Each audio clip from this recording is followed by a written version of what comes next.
উচ্চতর গণিত প্রথম পত্র পঞ্চম অধ্যায় বিন্যাস ও সমাবেশ লেকচার 2। আমার পরিচয় Gautam Kumar Saha, assistant professor, department of mathematics, govt Brajamohan college, Barisal. চলো ক্লাস শুরু করি। শিক্ষণফল: গণনার যোজন ও গুণন বিধি ব্যাখ্যা করতে পারবে, বিন্যাস ব্যাখ্যা করতে পারবে, এন ফ্যাক্টরিয়াল ব্যাখ্যা করতে পারবে, সমাবেশ ব্যাখ্যা করতে পারবে। এই চ্যাপ্টারের এই প্রবলেমটি ইম্পর্টেন্ট, একটু মনোযোগ সহকারে তোমরা দেখবে। প্রবলেমটি কি? প্রত্যেক অঙ্ককে প্রত্যেক সংখ্যায় কেবল একবার ব্যবহার করে 6, 5, 2, 3, 0 দ্বারা 5 অঙ্ক বিশিষ্ট কতগুলি অর্থপূর্ণ জোড় সংখ্যা গঠন করা যায়। 5 অঙ্ক বিশিষ্ট কতগুলি অর্থপূর্ণ জোড় সংখ্যা গঠন করা যায়, আর ব্যবহার করতে পারবে একবার অঙ্কগুলিকে। সমাধান: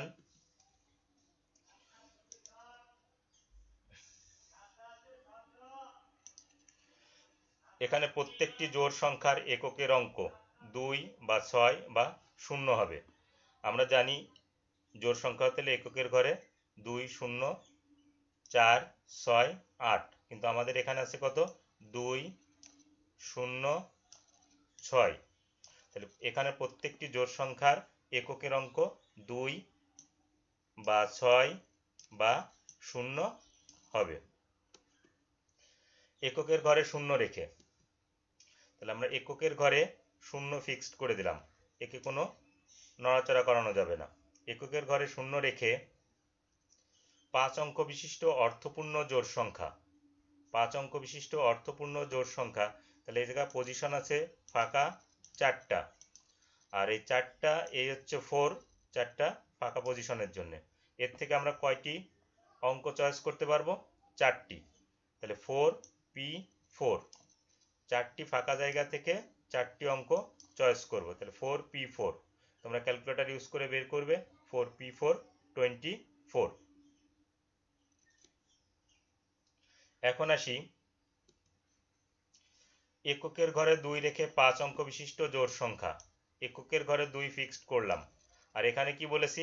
5 অঙ্ক বিশিষ্ট জোড় সংখ্যা।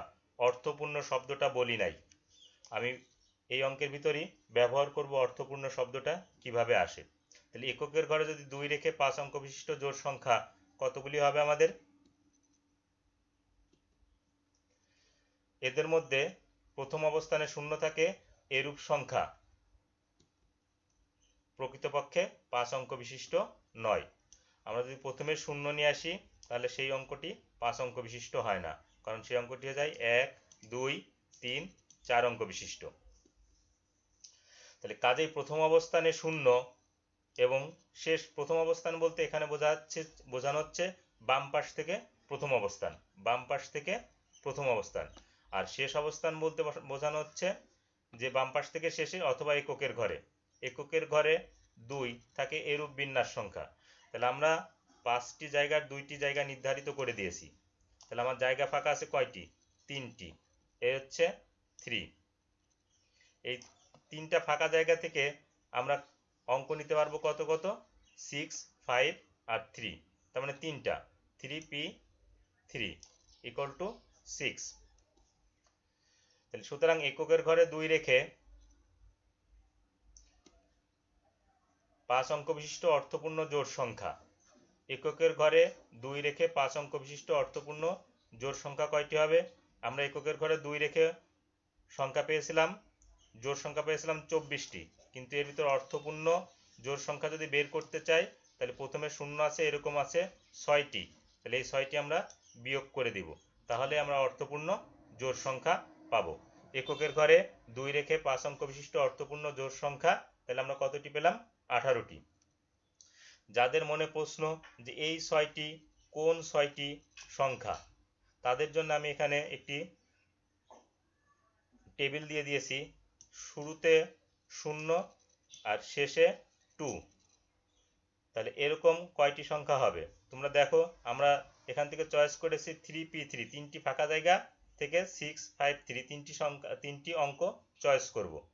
তাহলে এই 653 এদেরকে সাজানোর উপায়, প্রথমে যদি আমি 6কে ফিক্সড করে দিই তাহলে 3 5, আবার 6 ফিক্সড করলে 5 3, পর্যায়ক্রমে 5 ফিক্সড করলে 6 3, এখানে 5 ফিক্সড করলে 3 6, আবার 3 ফিক্সড করলে 6 5, আবার 3 ফিক্সড করলে 5 6।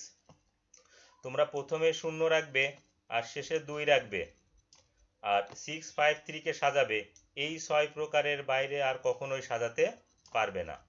তাহলে এই 6 প্রকারের শুরুটা হয় 0 দিয়ে, তার মানে কি এগুলো অর্থপূর্ণ 5 অঙ্কের জোড় সংখ্যা হচ্ছে না, এগুলো 4 অঙ্কের হয়ে যাচ্ছে।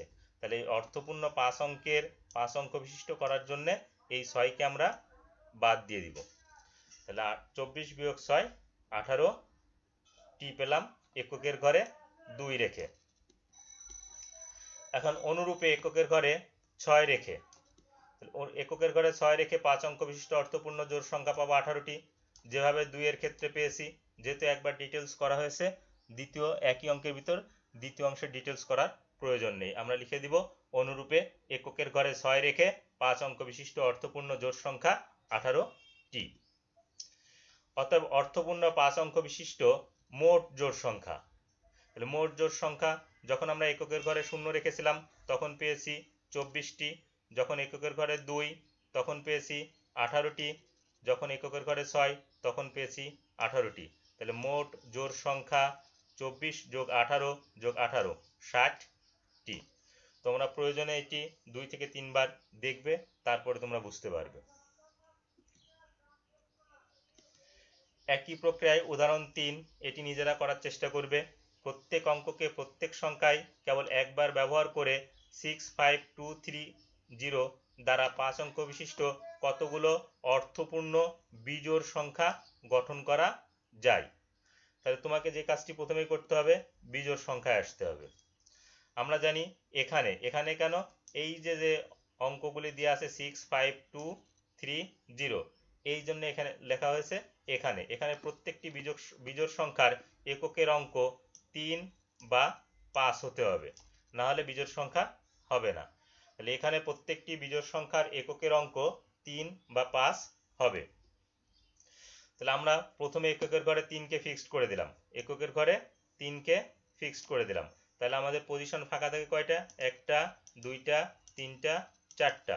এই হচ্ছে 4টা ফাঁকা জায়গা থেকে আমরা কয়টা অঙ্ক নিতে পারবো? এককের ঘরে 3 রেখে 5 অঙ্ক বিশিষ্ট বিজোড় সংখ্যা, তাহলে 4p4। তাহলে কয়টি পেলাম? 24টি। এখন এদের মধ্যে প্রথম অবস্থানে শূন্য থাকে, এরূপ সংখ্যা প্রকৃতপক্ষে 5 অঙ্ক বিশিষ্ট নয়। তাহলে আমাদেরকে আগের প্রবলেমের মতন এটিও সমাধান করতে হবে। কাজে প্রথমে 0 এবং শেষে 3 থাকে এরূপ বিন্যাস সংখ্যা। তাহলে এই দুইটা ফিক্সড হয়ে গেল। এখনো ফাঁকা জায়গা কয়টি আছে? 1টা 2টা 3টা। এই 3টা ফাঁকা জায়গা থেকে আমরা যদি যে সংখ্যা ছিল 0 আর 3 বাদ দিয়ে, তাহলে 6 5 আর 2 অর্থাৎ 3টা, 3p3, এই 6 প্রকারে সাজানো যায় বিন্যাস সংখ্যা। তাহলে সুতরাং এককের ঘরে 3 রেখে 5 অঙ্ক বিশিষ্ট অর্থপূর্ণ বিজোড় সংখ্যা হবে কত? মোট ছিল 24টি, আর অর্থপূর্ণ করার জন্য প্রথমে 0 আর শেষে 3 এরকম 6টিকে আমরা বিয়োগ করে দিলাম, তাহলে 18টি। সুতরাং এককের ঘরে 3 রেখে 5 অঙ্ক বিশিষ্ট অর্থপূর্ণ বিজোড় সংখ্যা হবে 18টি। অনুরূপে এককের ঘরে 5 রেখে 5 অঙ্ক বিশিষ্ট অর্থপূর্ণ বিজোড় সংখ্যা হবে কয়টি? আমরা একটু আগে বের করেছি 18টি। তাহলে এখানেও আমরা লিখতে পারি ডাইরেক্ট 18টি। অনুরূপে এককের ঘরে 5 রেখে 5 অঙ্ক বিশিষ্ট অর্থপূর্ণ বিজোড় সংখ্যা 18টি।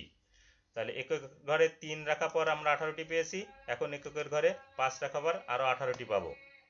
অতএব অর্থপূর্ণ 5 অঙ্ক বিশিষ্ট মোট বিজোড় সংখ্যা, তাহলে বিজোড় সংখ্যা মোট কতটি? 18 প্লাস 18 36টি। এটি আমাদের অ্যান্সার। নেক্সট উদাহরণ 5, পারমুটেশন শব্দটির বর্ণগুলির মধ্যে স্বরবর্ণের অবস্থান পরিবর্তন না করে বর্ণগুলিকে কত রকমে পুনরায় সাজানো যেতে পারে। আমি প্রশ্নটি আবার পড়ি, তোমরা পারমুটেশন কম্বিনেশনের অঙ্কের যখন সমাধান করবা প্রশ্ন কমপক্ষে 2 থেকে 3 বার পড়বে। পারমুটেশন শব্দটির বর্ণগুলির মধ্যে স্বরবর্ণের অবস্থান পরিবর্তন না করে বর্ণগুলিকে কত রকমে পুনরায় সাজানো যেতে পারে। সমাধান, পারমুটেশন শব্দটিতে মোট বর্ণ আছে কতটি? 11টি, যার মধ্যে স্বরবর্ণ আছে কয়টি? 5টি। দেখো কালার কম্বিনেশন করে দিয়ে আছে ই, ইউ, এ, আই, ও। এখানে 5টি ভাওয়েলই আছে, যার মধ্যে 5টি স্বরবর্ণ। আর স্বরবর্ণ ব্যঞ্জনবর্ণ কয়টি? 6টি। এখন আমাকে প্রশ্নের চাহিদা অনুযায়ী কথা বলি যে ব্যঞ্জনবর্ণের মধ্যে টি আছে কয়বার? 2 বার। স্বরবর্ণের অবস্থান পরিবর্তন না করে, তাহলে স্বরবর্ণের অবস্থান যদি আমরা পরিবর্তন না করি তাহলে ব্যঞ্জনবর্ণের যে 6টি জায়গা আছে সেই 6টি জায়গা এই যে 6 ফ্যাক্টোরিয়াল ডিভাইডেড বাই এর ভিতরে আবার টি এর পুনরাবৃত্তি ঘটেছে 2 বার ডিভাইডেড বাই 2 ফ্যাক্টোরিয়াল। আবার খেয়াল করো, স্বরবর্ণের অবস্থান পরিবর্তন না করে, তাহলে আমার মোট যে 11টি স্থান ছিল 11টি স্থানের ভিতর 5টি স্বরবর্ণের স্থান অবস্থান পরিবর্তন করা যাবে না, তাহলে সেই 5টিকে আমরা টোটালি বাদ দিয়ে দিলাম, থাকলো 6টি। এই 6টি ব্যঞ্জনবর্ণের মধ্যে আবার টি আছে 2 বার, তাহলে স্বরবর্ণের অবস্থান পরিবর্তন না করে সাজানোর সংখ্যা হবে 6 ফ্যাক্টোরিয়াল ডিভাইডেড বাই 2 ফ্যাক্টোরিয়াল, 360, 360। এখন প্রশ্নে বলা আছে পারমুটেশন শব্দটির বর্ণগুলির মধ্যে স্বরবর্ণের অবস্থান পরিবর্তন না করে বর্ণগুলিকে কত রকমে পুনরায়, এখানে পারমুটেশন নিজেই একটি সাজানো সংখ্যা, তাহলে পুনরায় কত প্রকারে সাজানো যায়? তাহলে আমরা পারমুটেশন শব্দটি নিজেই একটি সাজানো সংখ্যা, সুতরাং মোট সাজানোর সংখ্যা অর্থাৎ পুনরায় মোট সাজানোর সংখ্যা হবে 360 বিয়োগ 1, 359। যেহেতু পুনরায় বলছে এই জন্য আমরা 1 বিয়োগ করেছি, এটি অ্যান্সার। নেক্সট, একজন সংকেত প্রদানকারীর 6টি পতাকা আছে, যার মধ্যে একটি সাদা, 2টি সবুজ এবং 3টি লাল। তিনি 5টি পতাকা সারিতে ব্যবহার করে কতটি বিভিন্ন সংকেত দিতে পারবেন? প্রশ্নটি যদি আরেকবার তোমাদের জন্য পড়ি, একজন সংকেত প্রদানকারীর 6টি পতাকা আছে, যার মধ্যে একটি সাদা, 2টি সবুজ এবং 3টি লাল। তিনি 5টি পতাকা সারিতে ব্যবহার করে কতটি বিভিন্ন সংকেত দিতে পারবেন? তাহলে 5টি পতাকার সম্ভাব্য নির্বাচন নিম্নরূপ। আমরা সম্ভাব্য নির্বাচন দেখব। আমার সাদা পতাকা আছে কয়টি? 1টি। সবুজ পতাকা আছে কয়টি? 2টি। লাল পতাকা আছে কয়টি? 3টি। আর আমি সাজাবো কয়টি? 5টি। তাহলে এই 5টি কিভাবে আমরা বাছাই করতে পারি সেটা একটু দেখে আসি। একটি সাদা নিতে পারি, 2টি সবুজ নিতে পারি, 2টি লাল নিতে পারি, তাহলে মোট 5টি হলো। এখন একটি সাদা, একটা সবুজ, 3টা লাল, অথবা আমি সাদা নিব না, সবুজ নিব 2টা, লাল নিব 3টা। তোমরা এর বাইরে 5টি আর কখনোই বাছাই করতে পারবে না, কোনো ক্রমেই পারবে না, কারণ আমার এইটাই শুধুমাত্র কম্বিনেশন। এখন আমরা কি করব? এর ক্ষেত্রে সাজানোর বিন্যাস সংখ্যা বের করব, এর ক্ষেত্রে বিন্যাস সংখ্যা বের করব। এর ক্ষেত্রে কি? সাদা একটি থেকে একটি, সবুজ 2টি থেকে 2টি, লাল 3টি থেকে 2টি। তাহলে আমরা এখন চলে যাই এর জন্য বিন্যাস সংখ্যা বা সংকেত সংখ্যা। তাহলে আমার মোট কয়টা? 5টা, 5 ফ্যাক্টোরিয়াল। এর ভিতর সবুজ 2টা একই রঙের, লাল 2টা একই রঙের, তাহলে 5 factorial divided by 2 factorial into 2 factorial, তাহলে ক্যালকুলেশন তোমরা করবে 30। বি এর জন্য বিন্যাস সংখ্যা হবে বা সংকেত সংখ্যা হবে কত? মোট পতাকা হচ্ছে 5টি, 5 ফ্যাক্টোরিয়াল, তার মধ্যে রিপিট করা আছে শুধুমাত্র লাল, তাহলে লাল 3 ফ্যাক্টোরিয়াল, 3টি রিপিট করা আছে, 3টি লাল, 5 ফ্যাক্টোরিয়াল ডিভাইডেড বাই 3 ফ্যাক্টোরিয়াল। দেখবা যে কালার কম্বিনেশন করে দেওয়া আছে। সি এর জন্য বিন্যাস সংখ্যা, তাহলে 5টা 5 ফ্যাক্টোরিয়াল ডিভাইডেড বাই সবুজ নিয়েছি 2টা, তাহলে 2 ফ্যাক্টোরিয়াল, লাল নিয়েছি 3টা, তাহলে 3 factorial, 5 factorial divided by 2 factorial into 3 factorial equal to 10। তাহলে আমরা এখন এখান থেকে বলতে পারি নির্ণয় মোট সংকেত সংখ্যা হবে 30, এ এর ক্ষেত্রে 30, বি এর ক্ষেত্রে 20, সি এর ক্ষেত্রে 10, তাহলে মোট হয় 60। এটি আমাদের অ্যান্সার। এরপর আছে 3 এর 5, 3, 4, 5, 6, 7, 8 অঙ্কগুলোর একটিকেও পুনরাবৃত্তি না করে, তার মানে কি একটিকেও একাধিকবার ব্যবহার করা যাবে না। 5000 এবং 6000 এর মধ্যবর্তী কতগুলো সংখ্যা গঠন করা যেতে পারে? 5000 এবং 6000 এর মধ্যবর্তী, তার মানে কি 5000 থেকে বড় আর 6000 থেকে ছোট, এই সংখ্যাগুলি সবই 4 অঙ্ক বিশিষ্ট এবং যার শুরু হতে হবে অবশ্যই 5 দিয়ে, 5000 এবং 6000 এর মধ্যবর্তী হতে হলে, এছাড়া অন্য কোনো উপায় নাই। 5000 এবং 6000 এর মধ্যবর্তী সংখ্যা হচ্ছে আমাদের কত অঙ্ক বিশিষ্ট? 4 অঙ্ক বিশিষ্ট। এবং প্রথম অঙ্কটি কত দিয়ে শুরু হবে? 5 দ্বারা শুরু হবে। তাহলে এই কন্ডিশন আমরা যখন জেনে গেছি, আর আমার মোট অঙ্ক কয়টি আছে? 6টি। 3, 4, 5, 6, 7, 8 মোট অঙ্ক আছে 6টি। তাহলে প্রথম স্থানে 5 রেখে, প্রথম স্থানে যদি আমরা 5 রাখি, বাকি আমি জায়গা পাবো কয়টি? 5টি। মানে প্রথম স্থানে 5 রেখে বাকি 5টি অঙ্ক, মোট অঙ্ক আছে 6টি। 6 বিয়োগ 1, 5 ফিক্সড করে দিয়েছি, তাহলে 5টি অঙ্ক। এই 5টি অঙ্ক আমরা পূরণ করতে পারবো কতটুকু জায়গা? অবশিষ্ট 3টি স্থান পূরণ করতে পারবো, অবশিষ্ট 3টি স্থান। তাহলে 5টি অঙ্ক থেকে 3টি স্থান পূরণ করা যায় কত উপায়ে? 5p3। 5টি অঙ্ক দ্বারা অবশিষ্ট 3টি স্থান পূরণ করা যায় 5p3, 60 উপায়ে। এটি অ্যান্সার। আর একবার একটু খেয়াল করো, 3, 4, 5, 6, 7, 8 অঙ্কগুলির একটিকেও পুনরাবৃত্তি না করে 5000 এবং 6000 এর মধ্যবর্তী কতগুলি সংখ্যা গঠন করা যেতে পারে? 5000 এবং 6000 এর মধ্যবর্তী সংখ্যা 4 অঙ্ক বিশিষ্ট হবে। আমরা যদি 5001 থেকে শুরু করে 5999 লিখি, প্রত্যেকটি 4 অঙ্ক বিশিষ্ট এবং যার প্রথম অঙ্কটি অবশ্যই 5 দ্বারা শুরু হতে হবে, অর্থাৎ বাম পাশে 5 দিয়ে শুরু হতে হবে। তাহলে আমার মোট অঙ্ক আছে 6টি, প্রথম অবস্থানে 5 রেখে দিলাম, তাহলে আমি ব্যবহার করতে পারবো এই 2টি আর এই 3টি, এই 5টি এখন ব্যবহার করার সুযোগ আছে। তাহলে 6 বিয়োগ 1, 5টি অঙ্ক দ্বারা অবশিষ্ট কতটি স্থান? আমার মোট 4টি স্থান, 5 দ্বারা একটি স্থান ফিক্সড করে দিয়েছি, অবশিষ্ট 3টি স্থান পূরণ করা যাবে 5p3, 60 উপায়ে। 8-এর 2, মিলেনিয়াম শব্দটির বর্ণগুলি কত প্রকারে সাজানো যায়? এ ধরনের প্রবলেম আমি প্রথম লেকচারে তোমাদের সাথে করেছি। এদের মধ্যে কতগুলিতে প্রথমে এবং শেষে এম থাকবে? তাহলে মিলেনিয়াম শব্দটিতে মোট 10টি বর্ণ আছে। এম আছে 2 বার, আই আছে 2 বার, এল আছে 2 বার, এন আছে 2 বার এবং বাকিগুলো ভিন্ন ভিন্ন। তাহলে মিলেনিয়াম শব্দটির বিন্যাস সংখ্যা হবে কত আমাদের? 10 ফ্যাক্টরিয়াল ডিভাইডেড বাই এম এর জন্য 2 ফ্যাক্টরিয়াল 2 বার, আই এর জন্য 2 ফ্যাক্টরিয়াল, এল এর জন্য 2 ফ্যাক্টরিয়াল আর এন এর জন্য 2 ফ্যাক্টরিয়াল। এগুলি সব হরে গুণাকারে হবে। তোমরা ক্যালকুলেটর ইউজ করবে, ক্যালকুলেটরে এরকম মান দিবে 2,26,800। তাহলে মিলেনিয়াম শব্দটির বর্ণগুলিকে কত প্রকারে সাজানো যায় সেই অংশটুকু আমরা করলাম। এরপরে এই শব্দটির প্রথমে ও শেষে এম থাকবে।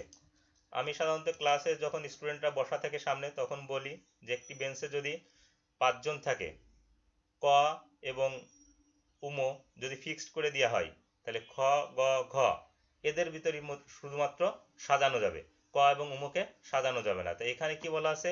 মিলেনিয়াম, মিলেনিয়ামের এম, তাহলে প্রথমে এম থাকবে, শেষেও এম থাকবে। তাহলে তোমার জন্য জায়গা বরাদ্দ কতটুকু? 8টি বর্ণ। প্রথম ও শেষ অবস্থানে এম রেখে অবশিষ্ট 8টি বর্ণ নিয়ে আমরা জায়গা বিন্যাস সংখ্যা কত হবে? এই যে 1, 2, 3, 4, 5, 6, 7, 8, 8 ফ্যাক্টরিয়াল ডিভাইডেড বাই এই এম কে ফিক্সড রাখা পর আই আছে কয়বার? 2 বার, তাহলে ডিভাইডেড বাই 2 ফ্যাক্টরিয়াল। এল আছে কয়বার? 2 বার, তাহলে divided by 2 factorial into N আছে কয়বার? 2 বার, divided by 2 factorial equal to 5040। তাহলে আবারও যদি দেখি মিলেনিয়াম শব্দটির বর্ণগুলি কত প্রকারে সাজানো যায়। এটি হচ্ছে মিলেনিয়াম শব্দটিতে মোট 10টি বর্ণ আছে। এম আছে 2 বার, আই আছে 2 বার, এল আছে 2 বার, এন আছে 2 বার এবং বাকিগুলো ভিন্ন ভিন্ন। তাহলে সবগুলি একত্রে নিয়ে মিলেনিয়াম শব্দটির বিন্যাস সংখ্যা হবে 10 factorial divided by 2 factorial into 2 factorial into 2 factorial into 2 factorial.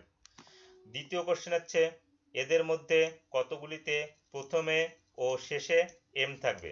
তাহলে প্রথমে এম আর শেষে এম ফিক্সড করে দিলে তাহলে আমাদের জায়গা থাকে কয়টি? 8টি। তাহলে প্রথম ও শেষ অবস্থানে এম রেখে অবশিষ্ট 8টি বর্ণ নিয়ে বিন্যাস সংখ্যা হবে 8 ফ্যাক্টরিয়াল ডিভাইডেড বাই এই 8টি বর্ণের মধ্যে আই আছে 2 বার, এল আছে 2 বার, এন আছে 2 বার। তাহলে divide 8 factorial divided by 2 factorial into 2 factorial into 2 factorial. Answer কত পেলাম? 5040। এটি তোমরা নিজেরা পারবে। ইমিডিয়েট শব্দটির বর্ণগুলি কত প্রকারে সাজানো যায়। এদের মধ্যে কতগুলিতে প্রথমে টি এবং শেষে এ থাকবে। ইমিডিয়েট শব্দটিতে মোট বর্ণ আছে কয়টি? 9টি। এম আছে কয়বার? 2 বার। আই আছে কয়বার? 2 বার।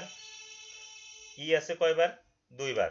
দেখো কালার কম্বিনেশন করে দেওয়া আছে এবং বাকিগুলো ভিন্ন ভিন্ন। তাহলে ইমিডিয়েট শব্দটির বিন্যাস সংখ্যা হবে কত? 9 ফ্যাক্টরিয়াল ডিভাইডেড বাই এম এর 2 ফ্যাক্টরিয়াল ইন্টু আই এর 2 ফ্যাক্টরিয়াল ইন্টু ই এর 2 ফ্যাক্টরিয়াল। তাহলে 9 factorial divided by 2 factorial into 2 factorial into 2 factorial. Answer যা আসে এটি ক্যালকুলেটর ইউজ করে নির্ণয় করবে। এখন যদি দ্বিতীয় অংশে আসি, প্রথমে টি ও শেষ অবস্থানে এ রেখে, তাহলে প্রথমে টি আর শেষ অবস্থানে এ রাখবো। তাহলে আমার বর্ণ থাকবে কয়টা? মোট ছিল 9টা, 9টা থেকে 2টা বাদ দিয়ে দিলাম 7টি। এই 7টি বর্ণ এই 7টি স্থানে সাজাবো। তাহলে সাজানোর প্রক্রিয়াটা কি হবে? 7 ফ্যাক্টরিয়াল ডিভাইডেড বাই এখানে এম আছে কয়বার? 2 বার। তাহলে divided by 2 factorial into I আছে কয়বার? 2 বার।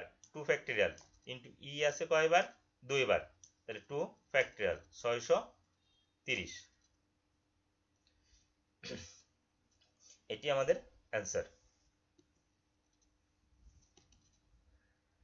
প্যারালাল শব্দটির সবগুলি বর্ণ একত্রে নিয়ে কত প্রকারে সাজানো যায় তা বের করো এবং স্বরবর্ণগুলো পৃথক না রেখে, পৃথক না রাখার অর্থ হচ্ছে একত্রে রেখে কত সংখ্যক উপায়ে সাজানো যায় তা নির্ণয় করো। প্রবলেমটি আমি প্রথম লেকচারও তোমাদের দেখিয়েছি। প্যারালাল শব্দটিতে মোট 8টি বর্ণ আছে। এর মধ্যে এ আছে 2 বার, এল আছে 3 বার এবং বাকিগুলো ভিন্ন ভিন্ন। তাহলে সবগুলি একত্রে নিয়ে প্যারালাল শব্দটির বিন্যাস সংখ্যা মোট 8টি বর্ণ 8 ফ্যাক্টরিয়াল ডিভাইডেড বাই এ আছে 2 বার 2 ফ্যাক্টরিয়াল ইন্টু এল আছে 3 বার 3 ফ্যাক্টরিয়াল। তাহলে বিন্যাস সংখ্যা পেলাম 3360। দ্বিতীয় অংশে যদি আসি, শব্দটিতে 3টি স্বরবর্ণ আছে। এগুলো হচ্ছে এ এ ই। স্বরবর্ণগুলিকে একত্রে একটি বর্ণ ধরে বর্ণ সংখ্যা 1 2 3 4 5 6। তাহলে কয়টি বর্ণ আছে? 6টি। এ এ ই একটি বর্ণ ধরে একটি ধরে বর্ণ সংখ্যা হচ্ছে 6টি। তাহলে এদের বিন্যাস সংখ্যা 6 ফ্যাক্টরিয়াল ডিভাইডেড বাই এল আছে কয়বার? 3 বার ডিভাইডেড বাই 3 ফ্যাক্টরিয়াল। তাহলে এটা পেলাম কত? 120। আবার স্বরবর্ণ 3টি নিজেদের মধ্যে বিন্যাস সংখ্যা। স্বরবর্ণের সংখ্যা আছে কয়টি? 3টি। তাহলে 3 ফ্যাক্টরিয়াল ডিভাইডেড বাই এ আছে কয়বার? 2 বার। তাহলে divided by 2 factorial. 3 factorial divided by 2 factorial calculation করবে অথবা ক্যালকুলেটর ব্যবহার করে মান নির্ণয় করবে 3। সুতরাং স্বরবর্ণগুলোকে একত্রে রেখে বিন্যাস সংখ্যা, তাহলে 120 গুণন 3 360। এখন প্রশ্নের চাহিদা অনুযায়ী যদি শব্দগুলো ব্যবহার করি, অতএব স্বরবর্ণগুলিকে পৃথক না রেখে বিন্যাস সংখ্যা, পৃথক না রেখে বিন্যাস সংখ্যা আর একত্রে বিন্যাস সংখ্যা একই কথা। তাহলে মোট বিন্যাস সংখ্যা হচ্ছে 3360। এর থেকে আমরা এই একত্রে রেখে বিন্যাস সংখ্যা বাদ দিয়ে দিব। স্বরবর্ণগুলোকে একত্রে রেখে বিন্যাস সংখ্যা 360 বিয়োগ করলে কত হয়? 3000। তাহলে স্বরবর্ণগুলোকে পৃথক না রেখে বিন্যাস সংখ্যা 3000।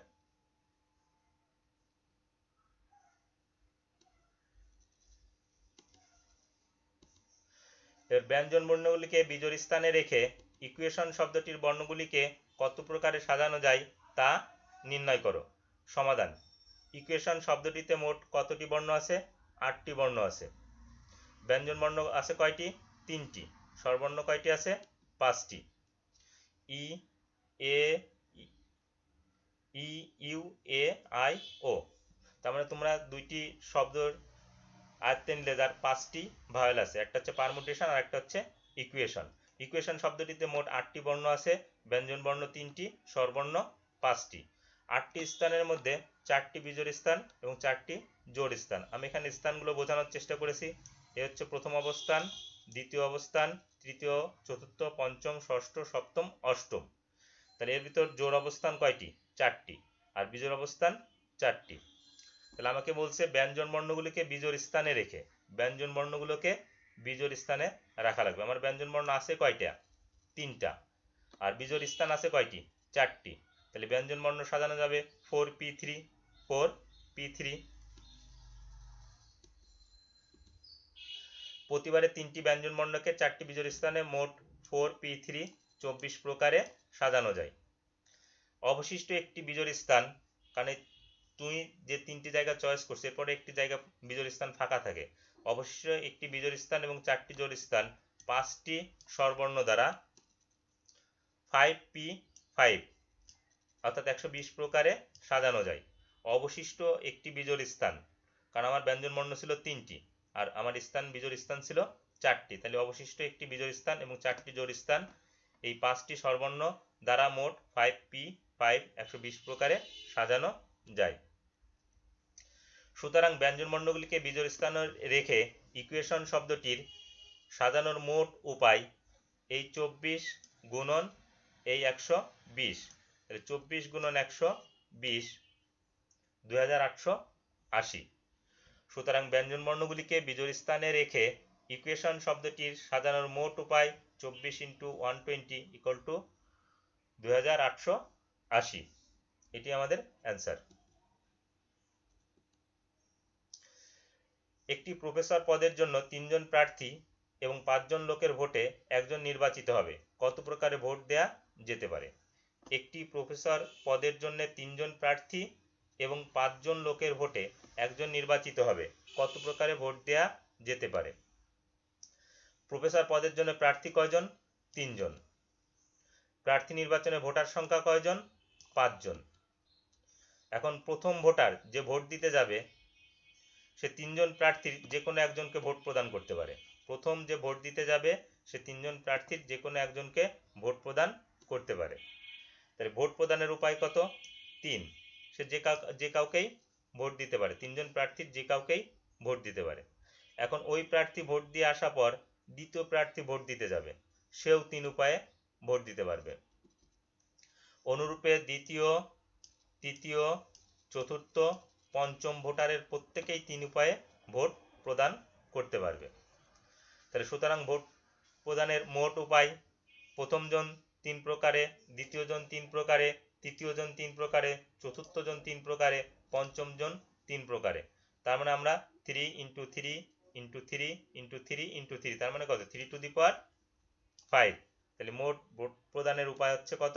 243।